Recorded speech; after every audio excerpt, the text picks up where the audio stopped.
क्या तुमने भी ये नोटिस किया है कि जहां आज का यूथ सुबह के अलार्म से ही हार जाता है, वहीं पर उन युवाओं का माइंडसेट क्या रहा होगा जो फांसी के फंदे तक को मजाक बनाकर चले गए। क्या उनके मन में ये नहीं आया होगा कि यार मुझे जिंदगी जीनी है, अभी तो मेरी पूरी उम्र पड़ी है। दोस्त, उनके अंदर ये नहीं आया क्योंकि उनके अंदर वो मर्दान की जिंदा थी जो आज की छपरी और रील्स बनाने में बिजी यूथ के अंदर नहीं है। लेकिन ऐसा क्या हुआ इन 100 सालों में कि एक पूरी की पूरी जनरेशन तबाह हो गई।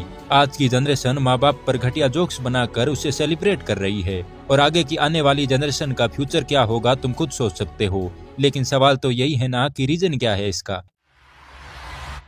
एक बात बताओ, इस बार के पीएम इलेक्शन के टाइम बीजेपी के खिलाफ ध्रुव राठी ने कितनी सारी वीडियोस बनाई थी और उन पर करोड़ों में व्यूज भी आए थे। लेकिन सोचो, फिर भी इंडियन गवर्नमेंट ने कभी भी उन वीडियोस पर बैन नहीं लगाया, कभी भी सोशल मीडिया पर बैन नहीं लगाया। बात सिर्फ बीजेपी की नहीं है, कोई और भी पार्टी आएगी तो वो भी यही करेगी, क्योंकि कोई भी सरकार कभी यह नहीं चाहती है कि देश का युवा खाली बैठे, क्योंकि जो खाली बैठता है वो सवाल करता है। तुम सोचो, रील्स में डूबा हुआ आज का युवा सरकारों से क्या खाक सवाल करेगा। आज हमारा एजुकेशन सिस्टम वर्ल्ड के सबसे खराब एजुकेशन सिस्टम में से एक है। क्या पढ़ रहे हैं, क्यों पढ़ रहे हैं, कुछ पता नहीं है, बस पढ़ते जा रहे हैं। लेकिन कभी सोचा है क्यों इसे गवर्नमेंट कभी चेंज नहीं करती है, जैसा है वैसा ही क्यों रखती है। रीजन यही है कि गवर्नमेंट कभी चाहती ही नहीं है कि अच्छा एजुकेशन सिस्टम आए, क्योंकि जब एजुकेशन सिस्टम अच्छा आएगा तो युवाओं के अंदर क्रिटिकल थिंकिंग बढ़ेगी और वो खुद से हर चीज का सवाल करेगा। तो जो इंसान खुद से सवाल करेगा वो दूसरों से भी सवाल करेगा और वही सवाल एक दिन पार्लियामेंट के दरवाजे तक भी पहुंच जाएगा।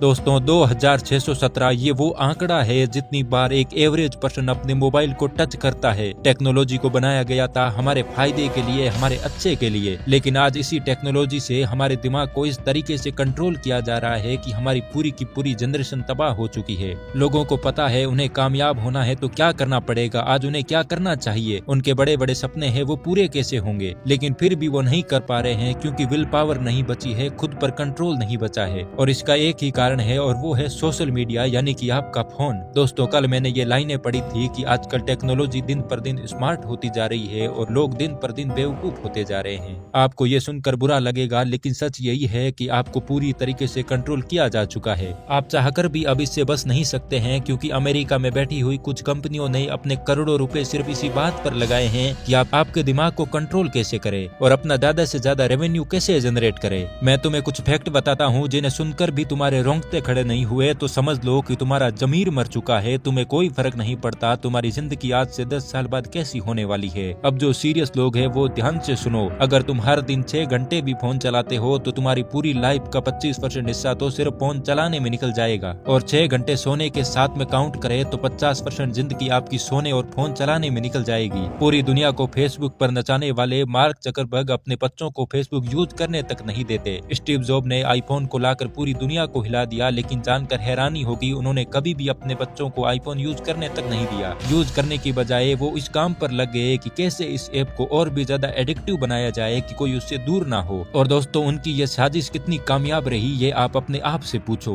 किसी को सिगरेट का एडिक्शन होता है, किसी को शराब का एडिक्शन होता है, लेकिन ये दोनों तो सिर्फ आपके फेफड़ों को खराब करते हैं, लेकिन ये फोन की एडिक्शन आपकी पूरी लाइफ खराब कर देगी। हम पहले अंग्रेजों के गुलाम थे और आज अंग्रेजों की बनाई हुई एप्लीकेशन के गुलाम बन चुके हैं। एक नोटिफिकेशन क्या आता है कि लोग अपना खाना पीना सब छोड़कर बस फोन को लेकर बैठ जाते हैं। फोन की इतनी एडिक्शन हो गई है कि हर 5-7 मिनट बाद फोन को टच करना ही होता है। फोन चलाते चलाते थकते हैं तो फोन बंद कर देते हैं और बैठे बैठे थक जाते हैं तो फिर से फोन चलाना शुरू कर देते हैं। कुछ लोग ये सोचकर फोन उठाते हैं कि फोन से पढ़ाई करूंगा और कब रील्स देखना स्टार्ट कर देते हैं पता भी नहीं चलता। 2-3 घंटे निकालने के बाद पता चलता है कि यार आज का पूरा दिन बर्बाद कर दिया, मैं तो पढ़ने के लिए आया था। कई बार तो कोई नोटिफिकेशन नहीं भी आई होती है तो भी फोन लेकर बैठ जाते हैं, क्योंकि हमने व्हाट्सएप पर स्टेटस डाला था, हमने फेसबुक पर पोस्ट किया था, हमने इंस्टाग्राम पर पोस्ट किया था, तो चलो देखो उस पर कमेंट क्या है, उसके बारे में लोग कह क्या रहे हैं। और वहीं पर कुछ लोगों को दूसरों की लाइफ में झांकने का शौक होता है। यार तुम्हें दूसरों की लाइफ में इतना झांकने में क्या मजा आता है, उसने क्या कहा, उसने ऐसा क्यों कहा, उसने वो गाड़ी ले ली, आज वो उस होटल में गया। एक बात सोचो, उसकी लाइफ में कुछ भी चल रहा है, उसका आपकी लाइफ पर क्या फर्क पड़ेगा, आपकी लाइफ में क्या बदलाव आ जाएगा। और सोशल मीडिया पर तुम्हें कुछ भी दिख रहा है ना, वो सच नहीं है। जो जितना खुश दिख रहा है वो उतना ही अंदर से दुखी है, और तुम दूसरों को देखकर उसे रियलिटी मान लेते हो, लेकिन उसकी रियलिटी बिल्कुल अलग होती है। क्योंकि आजकल लोग अपनी फोटोज को इतना एडिट करके डालते हैं कि सच्चाई और झूठ दिखाई ही नहीं देता। जो जितना खुश दिख रहा है वो उतना ही दुखी है। सबकी लाइफ दुखों से भरी पड़ी है, हर इंसान मुसीबत से लड़ रहा है, हर इंसान रो रहा है। उनकी फोटोज से कंपेयर करके जितना ज्यादा तुम इस फेक दुनिया में घुसोगे तुम्हारा उतना ही ज्यादा नुकसान होगा। और वहीं पर कुछ लोगों को तो खुद ही फोटोज को पोस्ट करने में मजा आता है। सोचो यार, तुम इतनी फोटोज को एडिट करके डालते भी किसके लिए हो? उनके लिए जिन्हें कोई फर्क नहीं पड़ता है आपकी लाइफ में चल क्या रहा है, आप खुश हो या दुखी हो। सोशल मीडिया के कारण आप उस दुनिया में चले जाते हो जहां आप खुद को लोगों के साथ कंपेयर करने लग जाते हो, और जब आप खुद को उनकी जगह नहीं पाते हैं तो आप डिप्रेशन और एंजाइटी की ओर चले जाते हैं, जिससे बाहर निकलने का रास्ता बहुत मुश्किल होता है। कुछ टाइम पहले एक रिसर्च हुई थी कि सोशल मीडिया की वजह से लोगों के अंदर एंजाइटी और डिप्रेशन और भी ज्यादा बढ़ जाती है, क्योंकि लोगों के अंदर कंपैरिजन की भावना बढ़ती है। हमारी क्वालिटी क्या है, हम किस चीज में अच्छे हैं, इससे कोई फर्क नहीं पड़ता। उसने जो किया वो मैं भी करूंगा। हम ऐसे ही सुई की तुलना तलवार से करना शुरू कर देते हैं, लेकिन हम ये नहीं सोचते हैं कि सुई का अपना काम है, तलवार का अपना काम है। जो सुई कर सकती है वो तलवार नहीं कर सकती, जो तलवार कर सकती है वो सुई नहीं कर सकती। वैसे ही आपकी जो क्वालिटी है वो दूसरे पर्सन के अंदर नहीं है, और जो दूसरे पर्सन के अंदर है वो आपके अंदर भी हो ये जरूरी नहीं है। हर किसी से खुद को कंपेयर करना बंद करो, सोशल मीडिया की दुनिया से बाहर आओ, असल जिंदगी को देखो लोग कर क्या रहे हैं, असल में चल क्या रहा है इस दुनिया में। सोशल मीडिया पर जो भी दिख रहा है वो सच नहीं है, सब झूठ है, उसको एक्सेप्ट करो। सोशल मीडिया के जरिए लोग दूसरों की लाइफ में इतना झांकते हैं, उनकी लाइफ का एक एक हिस्सा खोज कर निकाल लेते हैं, लेकिन खुद की लाइफ का कोई ठिकाना तक नहीं होता।